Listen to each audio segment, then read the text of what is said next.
जय माता दी दोस्तों, एक बार फिर से आप सभी का स्वागत है हमारे चैनल एस्ट्रोलॉजर ऐश्वर्या में। दोस्तों, यदि अभी तक आपने हमारे चैनल को सब्सक्राइब नहीं किया है तो तुरंत सब्सक्राइब कर लें, क्योंकि हमारे द्वारा इस चैनल में आपको ज्योतिष से संबंधित महत्वपूर्ण जानकारी के साथ साथ वास्तुशास्त्र, अंकशास्त्र, हस्तशास्त्र एवं आयुर्वेदा इन सभी विषयों से संबंधित ज्ञानवर्धक एवं महत्वपूर्ण जानकारी दी जाएगी। तो दोस्तों, चलते हैं आज के विषय की ओर। दोस्तों, कई पेड़ पौधे ऐसे होते हैं जिनको लगाना हमारे लिए शुभदायी एवं भाग्यशाली सिद्ध होता है। वैसे भी जिस प्रकार से दुनिया में हमारे देश में ऑक्सीजन की कमी से मृत्यु दर बढ़ रही है, अतः फ्री में ऑक्सीजन देने वाले पेड़ पौधों की महत्ता को समझते हुए हमारा विशेष उद्देश्य पेड़ पौधों को लगाना तो हो ही जाना चाहिए। कई बार हम शुभ एवं भाग्यवर्धक पेड़ घर पर तो लगा लेते हैं, लेकिन वे हमें उतना परिणाम शुभ नहीं दे पाते जितना कि उन्हें देना चाहिए। दोस्तों, इसका कारण है लगाए गए पेड़ पौधों का सही दिशा में ना होना, जिससे कई बार वास्तु दोष भी उत्पन्न होता है। और दूसरा कारण है इनका उचित देखभाल ना होना। तो दोस्तों, आज मैं आपको 5 शुभ एवं भाग्यशाली पेड़ पौधों के बारे में बताऊंगी और साथ ही इनकी सही दिशा एवं उचित देखभाल के बारे में भी बताऊंगी। तो चलिए शुरुआत करते हैं। पहला, केले का वृक्ष। दोस्तों, केले के वृक्ष में भगवान विष्णु और गुरु बृहस्पति देव का वास होता है। देव गुरु बृहस्पति वैवाहिक सुख को प्रदान करने वाले और जीवन में सुख समृद्धि को बढ़ाने वाले होते हैं। साथ ही ये उच्च शिक्षा में भी सहायक सिद्ध होते हैं। यदि आपकी कुंडली में देव गुरु बृहस्पति कमजोर है तो आप अपने घर में केले का वृक्ष जरूर लगाएं, परंतु शास्त्रों के दिशा निर्देशानुसार। दोस्तों, केले का वृक्ष कभी भी घर के सामने या आंगन में नहीं लगाया जाना चाहिए। पुराण के अनुसार केले का वृक्ष महादेव द्वारा शापित है। दोस्तों, पुराणों में उल्लेखित है, एक समय की बात है, सभी देवी देवताओं ने गुरुदेव बृहस्पति को झुककर नमन किया, परंतु महादेव जी ने उनको नमन नहीं किया। इससे बृहस्पति जी थोड़े अहंकार में आ गए और उन्हें यह बात बुरी भी लगी कि सभी देवी देवताओं ने मुझे प्रणाम किया परंतु महादेव ने प्रणाम नहीं किया। देवगुरु बृहस्पति ने महादेव जी के पास जाकर इस बात को लेकर वाद विवाद करना प्रारंभ कर दिया।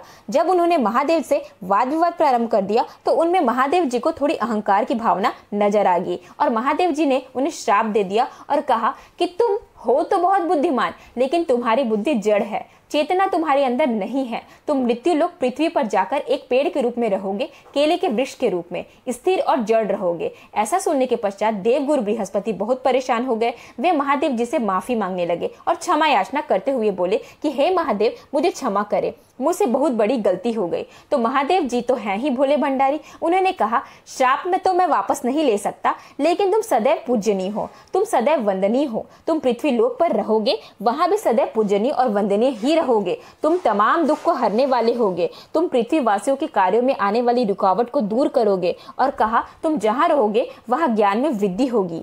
कन्याओं के विवाह में आने वाली बाधाओं को दूर करने वाले होगे। तुम्हारे पत्ते शुभ कार्यों में प्रयोग किए जाएंगे और विशेष वार को तुम्हारी पूजा अर्चना की जाएगी और यह करना अत्यंत शुभ होगा। उन्होंने कहा कि इन सभी शुभ कार्यों को करने के पश्चात भी तुम कभी भी प्रथम दृष्टया नहीं रहोगे। मतलब जैसे हम तुलसी जी को घर के आंगन में रखते हैं, उनकी सुबह सुबह पूजा अर्चना करते हैं, दर्शन करते हैं, वैसे ही केले के वृक्ष का दर्शन सुबह सुबह नहीं किया जाना चाहिए, अर्थात उन्हें घर के सामने या आंगन में नहीं लगाया जाना चाहिए। तो सवाल उठता है कि केले के वृक्ष को आखिर हम रखे तो रखे कहाँ? तो दोस्तों, आप घर के पिछले हिस्से, बालकनी आदि में केले के वृक्ष को रख सकते हैं। यदि आपके यहाँ बालकनी आदि की व्यवस्था नहीं है तो इन्हें घर की छत में पीछे की ओर छोटे से गमले में रख सकते हैं। इनके वृक्ष में बिना गांठ लगाए कलावा बांध दे, नित्य जल दे, हमेशा इनकी पूजा अर्चना करें। यदि रोज पूजा अर्चना संभव ना हो सके तो गुरुवार के दिन इनकी पूजा अर्चना अवश्य करें।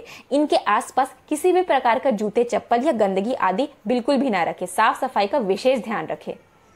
दूसरा पेड़ है मनी प्लांट। जैसा कि नाम से ही विदित है, मनी प्लांट अर्थात यह पेड़ धन से संबंधित है। मान्यता है कि इस बेल के घर में रहने से धन और समृद्धि में बढ़ोतरी होती है। यह प्लांट जितना फैलता है उतना धन बढ़ता है। दोस्तों, यह पेड़ गुड लक को बढ़ाने वाला भी होता है, इसलिए आप इसे घर के अलावा ऑफिस और शॉप में भी लगा सकते हैं। साथ ही आपको बता दूं दोस्तों कि यदि आपकी कुंडली में शुक्र ग्रह कमजोर है तो यह प्लांट आपके शुक्र ग्रह को मजबूत करने में सहायक सिद्ध होता है। दोस्तों, वैसे कच्ची जमीन शुक्र ग्रह से संबंधित होती है। आज के जमाने में मकान अंदर से पूरे पक्के होते हैं, तो आजकल घर में शुक्र स्थापित नहीं हो पाता। इसलिए घर में शुक्र स्थापित करने के लिए मनी प्लांट का लगाना आवश्यक हो जाता है। मनी प्लांट को कभी भी आग्नेय अर्थात दक्षिण पूर्व दिशा में ही लगाना शुभ होता है। इसे कभी भी उत्तर पूर्व दिशा में नहीं लगाना चाहिए, क्योंकि उत्तर पूर्व दिशा गुरु ग्रह से संबंधित है और गुरु एवं शुक्र आपस में शत्रुवत संबंध रखते हैं।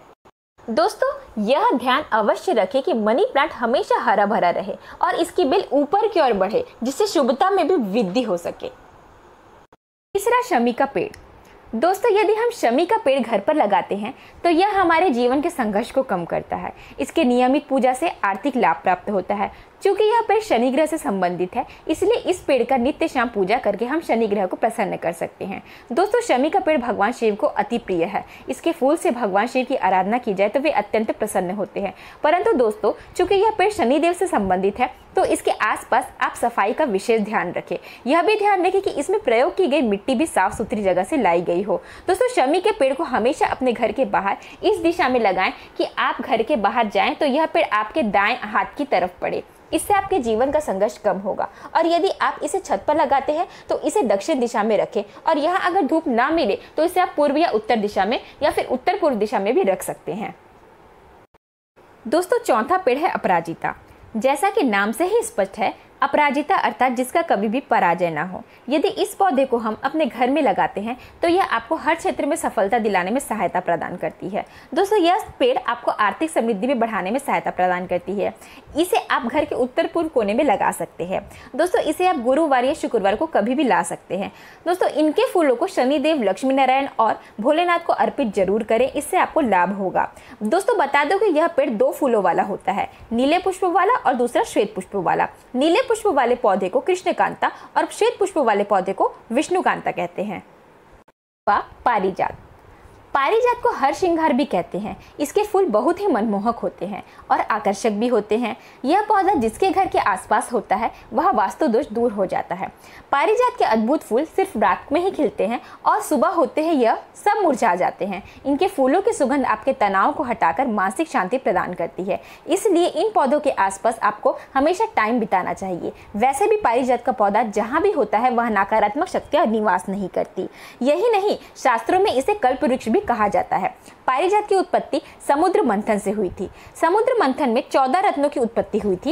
इन 14 रत्नों में से 11वां रत्न पारिजात का ही था। यह वृक्ष देवी देवताओं को सबसे ज्यादा प्रिय होता है। इसलिए जिस घर में भी यह पेड़ होता है वहाँ देवी देवताओं का निवास अवश्य होता है। वहाँ कभी भी दरिद्रता नहीं आती। दोस्तों, इसे आप घर के उत्तर पूर्व दिशा में लगाना शुभ माना जाता है, परंतु इसके आसपास गंदगी ना हो, इस बात का विशेष ख्याल रखें। आशा करती हूँ दोस्तों कि महत्वपूर्ण जानकारी वाला यह वीडियो आपको जरूर पसंद आया होगा। यदि आपको वीडियो पसंद आई तो हमारा प्रोत्साहन बढ़ाने के लिए वीडियो को लाइक करना ना भूले, चैनल को सब्सक्राइब जरूर करें। साथ ही दोस्तों, वीडियो को शेयर करना ना भूले और बेल आइकन को दबाना तो बिल्कुल भी ना भूले, जिससे आपको नई नई वीडियो की नोटिफिकेशन प्राप्त हो सके। दोस्तों, यदि आप भी इसी प्रकार की कोई भी जानकारी प्राप्त करना चाहते हैं तो कमेंट बॉक्स में कमेंट करना ना भूले। हम आने वाले समय में आपको उस जानकारी को बताने की पूरी कोशिश करेंगे। दोस्तों, यदि आप हमसे जुड़ना चाहते हैं या अपनी कुंडली का अध्ययन हमसे करवाना चाहते हैं तो डिस्क्रिप्शन बॉक्स में हमारा व्हाट्सएप नंबर दिया होगा, वहां जाके आप हमसे संपर्क कर सकते हैं। धन्यवाद।